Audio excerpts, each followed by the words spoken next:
Dr. Bron is an author, researcher and educator who is passionate about diversity and inclusion with a different lens.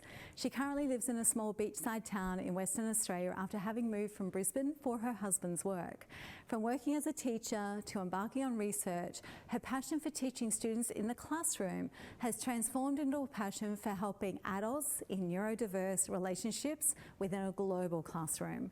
Dr. Bron completed her PhD thesis at Edith Cowan University in Perth, Western Australia, where she researched the communication difficulties that can occur within the close relationships of adults with ASD level 1, more commonly known as Asperger's syndrome. She also holds a Masters of Special Education obtained from Griffith University, Brisbane. Dr. Bronwyn has published peer-reviewed papers and presented the 5th Asia Pacific Autism Conference in 2017, held at the International Convention Centre in Sydney. She also has presented at the 5th World Autism Conference in Houston, Texas, and the first virtual NeuroDiverse Love Conference in February 2023.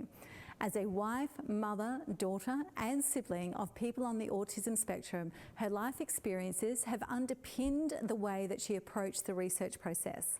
Rather than purely conforming to conventional interview methods, chatting and talking over many hours with her participants created a relaxed dialogue that delivered rare insights into their lives. These insights are the subject of her Have They Gone Nuts series of books. Ladies and gentlemen, please welcome Dr. Bronwyn Wilson with Difference Attracts, the surprising reality of neurodiverse relationships.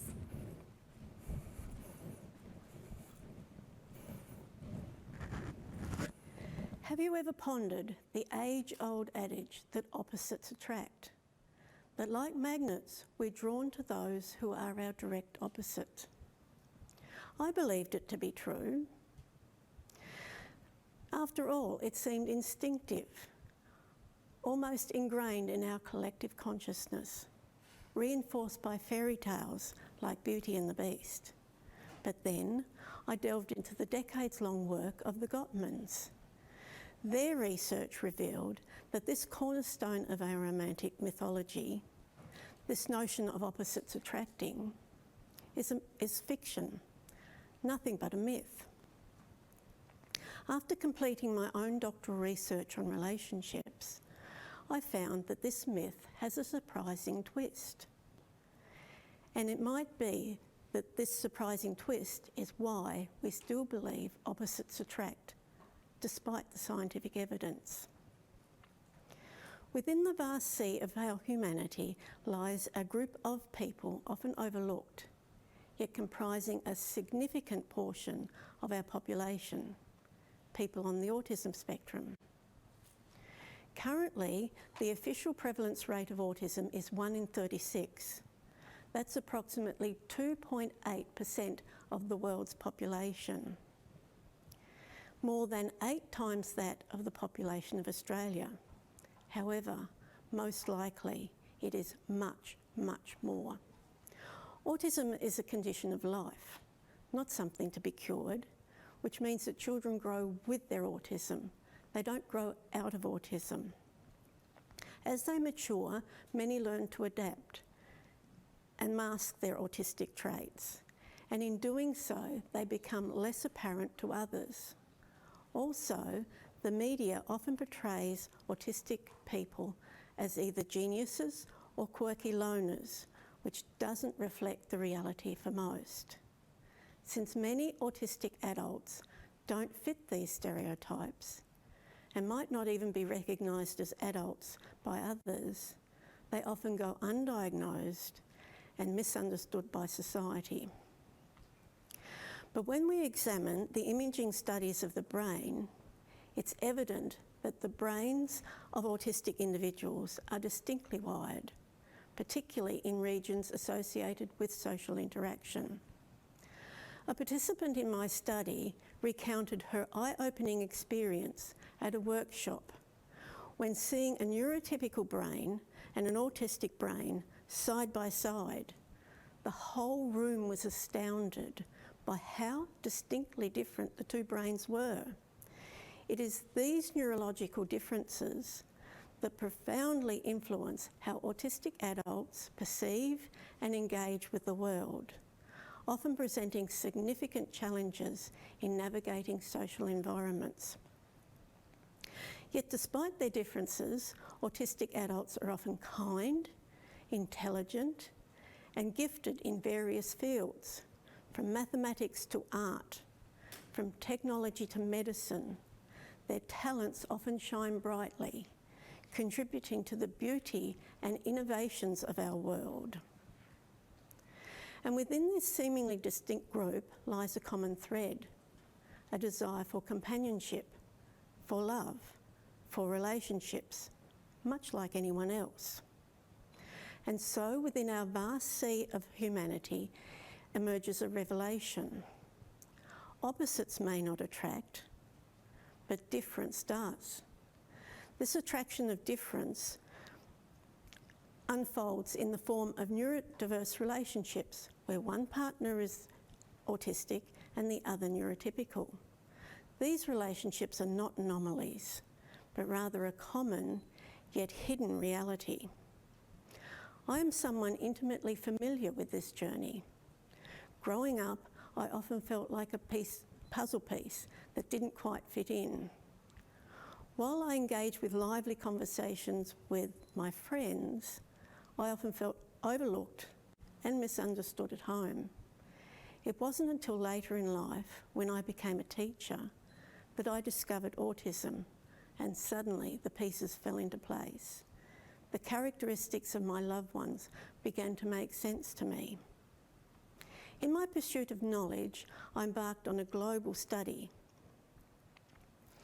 interviewing and surveying hundreds of adults in neurodiverse relationships. What emerged was a profound revelation. The dynamics within these relationships defy conventional norms. Dialogue, typically the lifeblood of intimacy, takes on a different form, characterised by information exchange rather than deep, meaningful conversations.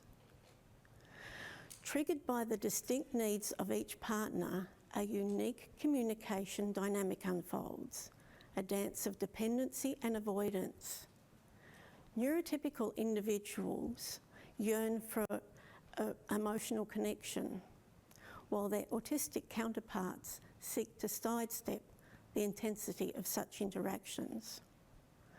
Autistic participants in my study described the many difficulties that they had with navigating the complexities of affectionate dialogue, often saying that it was an unattainable practice for them. While being masters at taking in specialised information, they struggled to articulate affection and connection with their partners and their family members.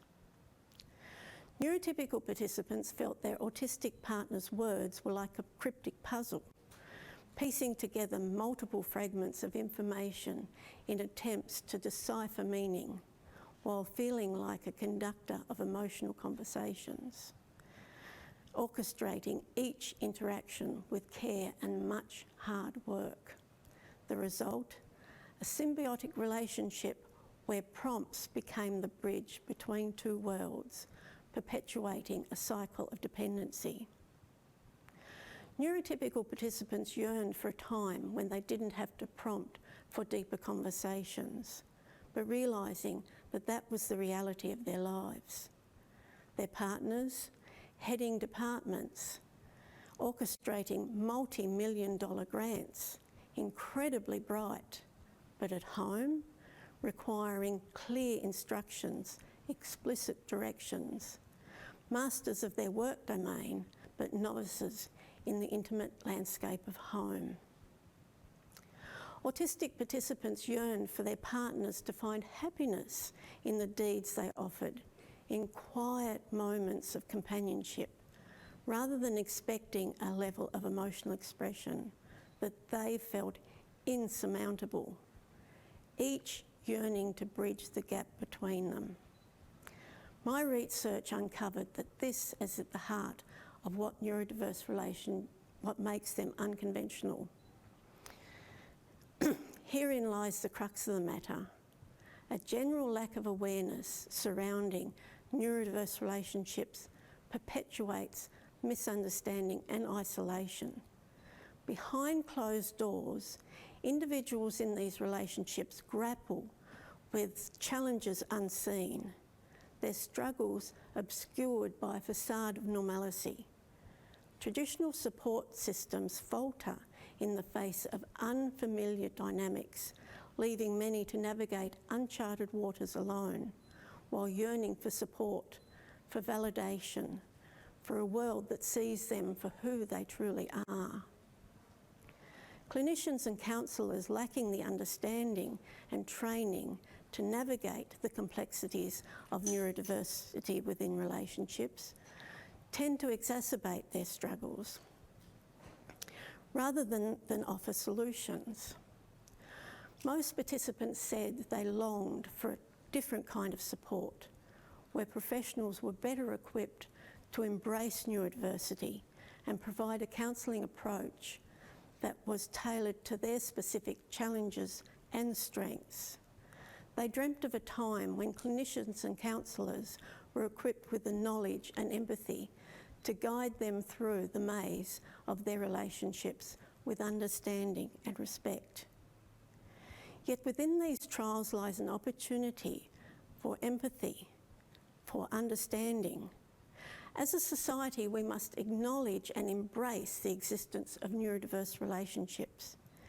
Education and awareness are paramount, paving the way for tailored support and guidance. Only then can we dismantle the barriers that isolate and alienate adults on the autism spectrum and their partners and their families, and in doing so foster a more inclusive world for all.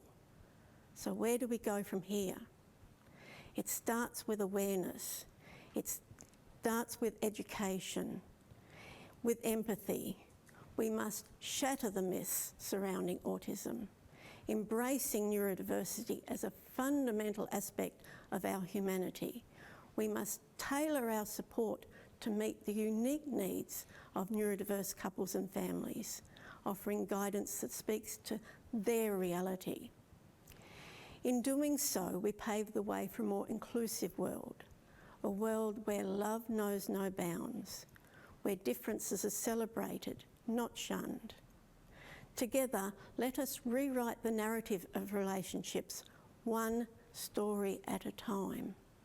Let us heed the call to action to champion the right for people in neurodiverse relationships to achieve understanding and acceptance, to recognise that difference can draw us like a magnet to others, that difference can become our greatest strength when we embrace the beauty of diversity, and that while opposites may not attract, difference certainly does.